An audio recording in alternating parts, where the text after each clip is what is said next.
রাশিতে শনির দৃষ্টি এটা কিন্তু নেগেটিভ ভাববেন না। একাদশে শনি সর্বতোভাবে শুভ ফলাফল প্রদান করে।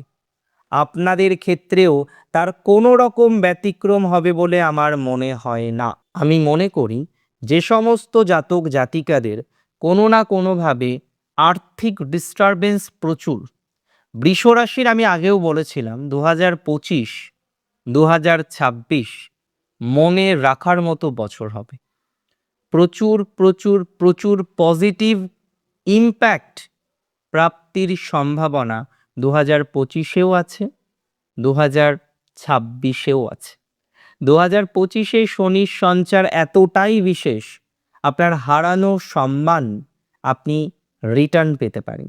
যে সম্মান কোনো কারণে আপনি হারিয়ে ফেলেছেন, যে সম্মান চক্রান্তের কারণে আপনার ডিটোরিয়েট হয়েছে, যে সম্মান আপনার কোনো গুপ্ত শত্রুর কারণে আপনার জীবন চক্রকে অতিষ্ঠ করে তুলেছে, সেই সম্মান পুনরায় প্রাপ্তির সম্ভাবনা দেখছি।